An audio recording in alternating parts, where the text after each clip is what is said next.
désignation aura lieu fin novembre à Dakar pour le sommet de la francophonie. Bonjour Monsieur Buyoya. Bonjour. Vous avez été 2 fois président du Burundi. Vous êtes aujourd'hui haut représentant de l'Union africaine pour le Mali et pour le Sahel.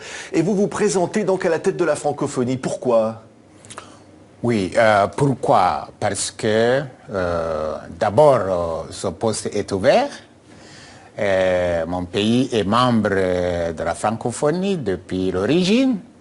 Et puis cette organisation, je la connais, je l'ai servie dans d'autres capacités. Et mes atouts, comme j'ai dit régulièrement, c'est mon expérience à la tête de l'État du Burundi, mes 2 mandats. Je crois que j'ai fait mes preuves. J'ai propulsé ce pays sur la voie d'abord de l'unité de la réconciliation, le premier mandat, la démocratisation.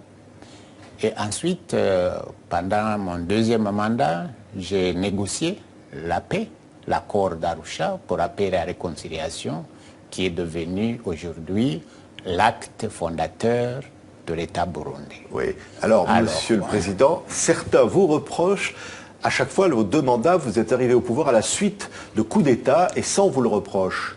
Oui, parce que c'était dans des conditions exceptionnelles. Je crois que tous les pays du monde, à un moment ou à un autre, ont vécu des conditions exceptionnelles et les gens ont accédé au pouvoir par des voies non classiques.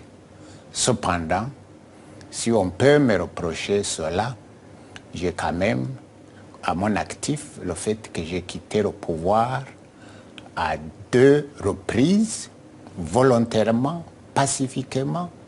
La première fois à l'issue d'une élection libre, démocratique, et la 2e fois au terme de l'accord d'Arusha pour la paix et la réconciliation. Alors, je dis que aujourd'hui, ce qui est important pour un homme politique, ce n'est pas tellement comment il a accédé au pouvoir, mais c'est ce qu'il a fait du pouvoir. C'est-à-dire que je pense que je ne suis pas bien rentré, mais je suis bien sorti du pouvoir. Oui, je crois que les 2 sorties, 93 et 2003, peuvent être considérées aujourd'hui comme exemplaires. Oui. Alors, vous êtes aujourd'hui, je le disais, au représentant de l'Union africaine. Vous intervenez en tant que médiateur africain sur un certain nombre de crises.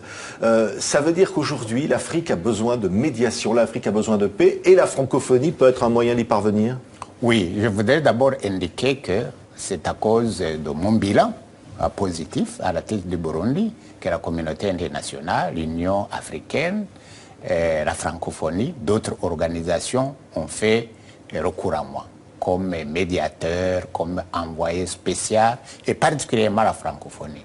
Je l'ai servi pendant pratiquement une décennie, de 2004 à 2012, comme envoyé spécial pour des missions. J'ai conduit des missions d'études, j'ai participé à des conférences, à des colloques comme personnes et ressources. Je pense donc légitimement que mon expérience politique, diplomatique,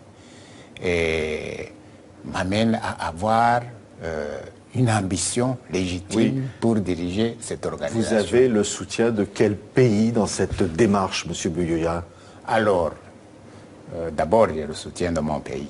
Oui. Ça, c'est important. Au-delà d'autres pays africains, aujourd'hui, n'attendez pas à ce que je vous aligne le nombre de pays qui me soutiennent, mais il y en a beaucoup. Mais aujourd'hui, je suis en campagne, c'est-à-dire que je continue à chercher des soutiens. Oui. Vous diriez quoi pour la francophonie? Qu'est-ce qu'il faudrait faire? Vous êtes demain le secrétaire général de la francophonie. Quelles seraient vos premières décisions? Quelle serait l'action que vous mèneriez en priorité? Vous savez, la francophonie, c'est une histoire. La francophonie, c'était d'abord un espace linguistique et culturel, géré par une agence de coopération technique et culturelle jusqu'en 1997. Où, par la volonté des chefs d'État, elle est devenue une organisation politique, l'Organisation internationale de la francophonie, l'OIF, qui, sous la houlette de et 2 secrétaires généraux, Boutros Boutros-Ghali et le président Abdou Diouf, est devenue une organisation internationale crédible, qui a sa place, qui a une valeur ajoutée au niveau international, qui s'est investi en particulier dans les questions de paix, prévention, médiation, accompagnement de sortie de crise, accompagnement dans les processus électoraux, et je connais bien. Il faut aller plus loin aujourd'hui. Alors, aujourd'hui, mon ambition, c'est d'abord conforter l'OIF dans son rôle d'organisation internationale, l'ancrer dans les créneaux qu'il s'est choisi jusqu'à présent. Alors, on peut aller plus loin. Devenir une organisation politique, c'était s'adapter à l'évolution du monde.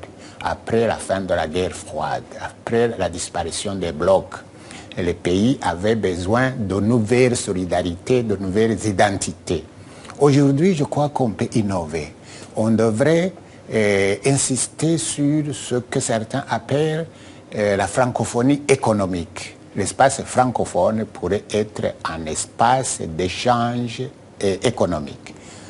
Comme l'a indiqué M. Jacques Attali, aujourd'hui, 220 millions de locuteurs en français, et en 2050, 770 millions. Et notamment des jeunes. Les jeunes sont la priorité du prochain sommet. Alors, les jeunes, donc il faut innover, faire de cet espace un espace économique. 2, il faut renforcer ce que la francophonie fait déjà, le développement, en particulier l'éducation. On pourrait faire plus et mieux, notamment en utilisant les nouvelles technologies de l'information et de la communication au bénéfice des populations. Mais vous êtes aujourd'hui optimiste, M. Buyoya, pour y parvenir. En un mot, puisque là, notre temps se termine. Je suis optimiste et, pour terminer, je voudrais dire que la francophonie devrait devenir chaque jour plus une organisation des peuples. Et au lieu d'être seulement une organisation des chefs d'État, du secrétaire général, alors cibler particulièrement les femmes, les jeunes, je crois qu'il y a un créneau pour faire plus et mieux. Merci beaucoup, M. Buyoya, candidat au poste de secrétaire général de la francophonie, d'avoir été notre invité. Je vous remercie.